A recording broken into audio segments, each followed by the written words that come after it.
This channel does not promote any violent, harmful, or illegal activities. All content provided by this channel is meant for an educational purpose only. প্রাথমিক দুর্নীতিতে হাইকোর্টে CBI report, চাঞ্চল্যকর তথ্য। CBI রিপোর্টের দাবি, কুন্তল তাপসদের মধ্যে অশুভ আঁতাত গড়ে ওঠে। দাবি সিবিআই এর, অবৈধভাবে চাকরি পাইয়ে বিপুল অর্থ সংগ্রহে চক্র তৈরি হয়। টিচার্স ট্রেনিং কলেজের মালিকদের কাছ থেকে অর্থ সংগ্রহ। 2016 থেকে 2022 মধ্যে 4 কোটি 12 লক্ষ টাকা সংগ্রহ তাপসের, এই দাবি কেন্দ্রীয় এজেন্সির।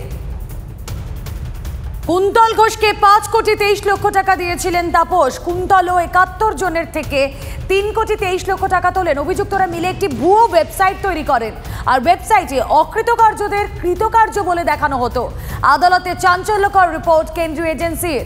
আরও একবার আপনাদের জানিয়ে রাখি, প্রাথমিক দুর্নীতিতে হাইকোর্টে সিবিআই রিপোর্টে এবার চাঞ্চল্যকর তথ্য।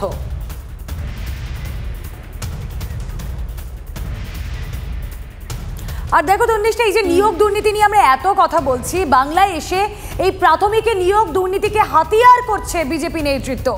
তৃণমূলকে নিশানা আজ করলেন প্রধানমন্ত্রী নরেন্দ্র মোদী। তৃণমূল সরকার তোলাবাজ, অপরাধী ও দুর্নীতিবাজদের আড্ডা। বালুরঘাটের সভায় তোপ নমো।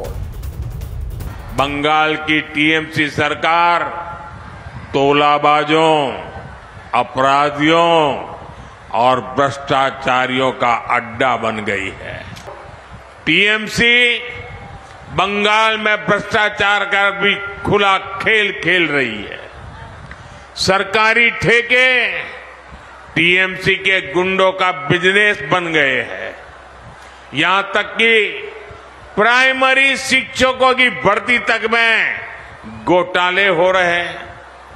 सरकार में मंत्रियों के ठिकानों पर रेड होती है तो करोड़ों रुपया कैश बरामद होता है। পাহাড়ে নিয়োগ দুর্নীতি মামলায় হাইকোর্টে প্রশ্নের মুখে রাজ্য। সিবিআই তদন্তে আপাতত অন্তর্বর্তী স্থগিতাদেশ নয়, জানালো হাইকোর্ট। সিবিআই অনুসন্ধানে আপত্তি কোথায়? প্রশ্ন ডিভিশন বেঞ্চের। সিবিআই তদন্তের নির্দেশ দেয় সিঙ্গেল বেঞ্চ। 18 এপ্রিল মামলা শুনবে বিচারপতি হরিশ ট্যান্ডনের ডিভিশন বেঞ্চ।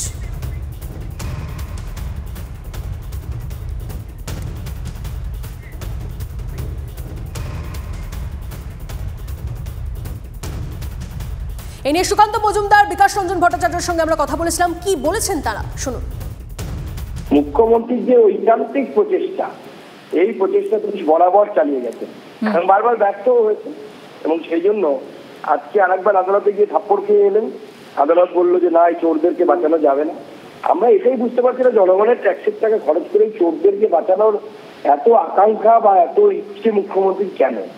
মাননীয় মুখ্যমন্ত্রী কি তাহলে কি পক্ষান্তরে স্বীকার করে নিচ্ছেন সমস্ত কিছু তার জ্ঞাতার্থে হয়েছিল? তিনি জেনে জানতেন সমস্ত কিছু, এবং এর পেছনে ওনার অনুপ্রেরণা লুকিয়ে আছে।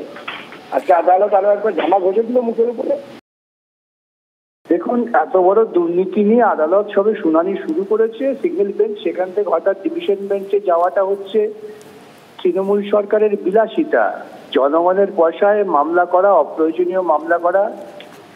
দুর্নীতি করেছেন, দুর্নীতি তদন্ত আটকাবার জন্য ডিভিশন বেঞ্চ, সুপ্রিম কোর্ট যাওয়া, এগুলো আইনি অধিকারের মধ্যে পড়লেও একটু নৈতিকতার প্রশ্ন, যে জনগণের অর্থে অপচয় করবে কেন? যেটা তৃণমূল সরকার করে যাচ্ছে। আদালত সঠিক কারণে কোনো স্থগিতাদেশ দেননি। তারা বাঁচানোর চেষ্টা তো ওরা করছেই, এটা তো মুখ বাঁচে না। আসল অপরাধী তাকে বাঁচাবার চেষ্টা হচ্ছে এইসব করে। এই তদন্ত যত পরিণতির দিকে যাবে, ততই দেখবেন যে পিসি ভাইপো দুজনই একসঙ্গে কোনো হয়তো কারাগারে বসে গল্প গুজব করবেন। সেটাকে ঠেকাবারই চেষ্টা, কিছু না। এবং সেই চেষ্টাতেই মোদী অমিত শাহর সঙ্গে একটা গোপন বোঝাপড়া।